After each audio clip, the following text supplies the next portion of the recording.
Om Swastiastu. Assalamualaikum warahmatullahi wabarakatuh. Salam sejahtera, salam namo buddhaya, salam kebajikan, rahayu untuk kita semua. Selamat sore teman-teman sekalian yang saya hormati. Hari ini saya ingin berbicara tentang suatu isu yang mempengaruhi tidak hanya individu, tetapi juga lingkungan kerja, masyarakat, dan negara secara keseluruhan, yaitu korupsi.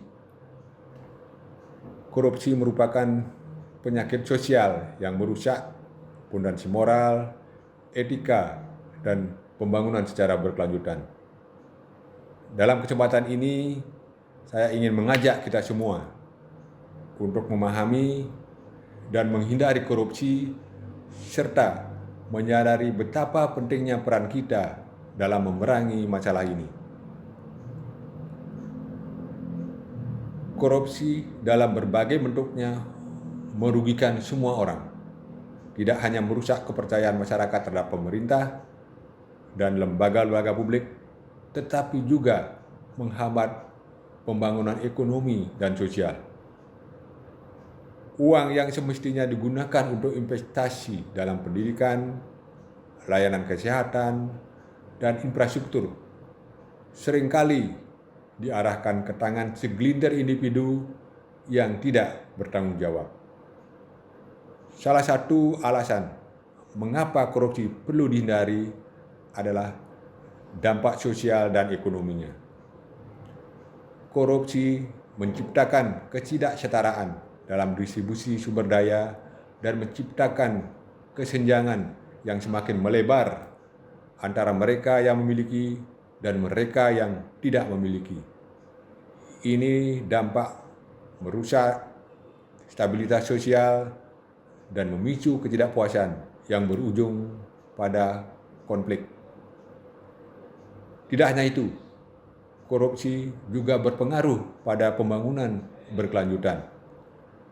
Negara-negara yang terkena dampak korupsi cenderung memiliki tingkat pertumbuhan ekonomi yang lebih rendah, akses pendidikan yang terbatas, serta kualitas layanan publik yang buruk.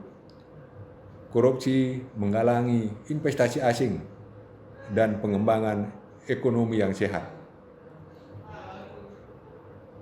Pentingnya menghindari korupsi tidak hanya menjadi tanggung jawab pemerintah atau lembaga hukum, tetapi menjadi tanggung jawab kita sebagai individu dan warga negara yang sadar akan nilai-nilai etika dan moral. Berikut adalah beberapa langkah yang bisa kita ambil untuk berkontribusi dalam memerangi korupsi.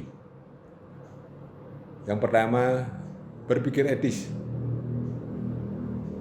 Pertama-tama kita harus memahami bahwa korupsi merugikan banyak orang.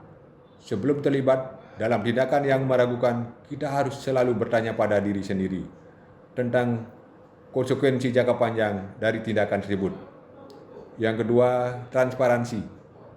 Mendukung transparansi dalam pemerintah dan bisnis adalah langkah penting. Kita harus mendorong pelaporan kecurangan dan korupsi tanpa rasa takut. Dan ketiga, pendidikan. Mengedukasi diri kita sendiri dan generasi mendatang tentang dampak buruk korupsi adalah kunci. Semakin banyak kita tahu, semakin kuat kesadaran kita untuk menghindari tindakan yang merugikan. Dan terakhir adalah berperan aktif. Kita harus berpartisipasi dalam pemerintahan dan lembaga sosial untuk memastikan praktik yang adil dan transparan.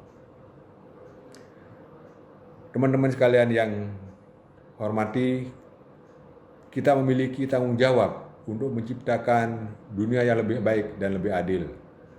Dan sebagai pimpinan teman-teman sekalian, berikut langkah-langkah yang saya ambil. Yang pertama adalah menjadi contoh. Sebagai pemimpin, saya akan menunjukkan perilaku yang berintegritas dan transparan dalam setiap aspek pekerjaan. Saya akan memastikan bahwa saya sendiri mematuhi aturan dan kebijakan anti korupsi yang berlaku. Yang kedua, sosialisasi dan pelatihan. Saya akan mengadakan sosialisasi dan pelatihan tentang kebijakan anti korupsi kepada seluruh anggota tim, teman-teman sekalian. Ini akan membantu memahami pentingnya integritas dan bagaimana menerapkan prinsip-prinsip anti korupsi dalam pekerjaan sehari-hari. Dan ketiga, membangun budaya kerja yang transparan. Saya akan memastikan bahwa semua proses pengambilan keputusan dan pelaksanaan tugas dilakukan secara transparan. Saya akan mendorong teman-teman untuk melaporkan setiap tindakan yang mencurigakan atau tidak etis. Dan keempat, mendorong partisipasi aktif. Saya akan mendorong teman-teman untuk berpartisipasi aktif dalam pencegahan korupsi.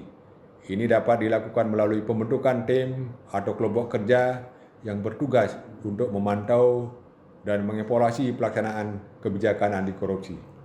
Yang kelima, penghargaan dan sanksi. Saya akan menerapkan sistem penghargaan bagi anggota yang menunjukkan perilaku integritas dan anti korupsi. Sebaliknya, saya akan menerapkan sanksi yang tegas bagi mereka yang terbukti melakukan tindakan korupsi. Yang keenam, komunikasi yang efektif. Saya akan memastikan bahwa komunikasi tentang kebijakan anti korupsi dan upaya pencegahannya dilakukan secara efektif dan berkelanjutan. Ini akan membantu membangun kesadaran dan komitmen yang kuat di antara kita semua. Berikutnya adalah evaluasi dan peningkatan. Saya akan secara berkala mengevaluasi efektivitas kebijakan anti korupsi dan melakukan perbaikan yang diperlukan. Ini akan membantu memastikan bahwa komitmen anti korupsi tetap kuat dan relevan. Mari kita bekerja bersama dalam menghindari korupsi, menjunjung tinggi nilai-nilai integritas, dan mendorong perubahan positif dalam lingkungan kerja kita. Terima kasih atas perhatian teman-teman sekalian. Mari kita semua berkomitmen untuk menjaga integritas dan berkontribusi dalam membangun perangkat daerah yang bersih dari korupsi. Salam integritas dan perubahan positif. Terima kasih atas perhatiannya. Om Shanti Shanti Shanti Om. Wassalamualaikum warahmatullahi wabarakatuh.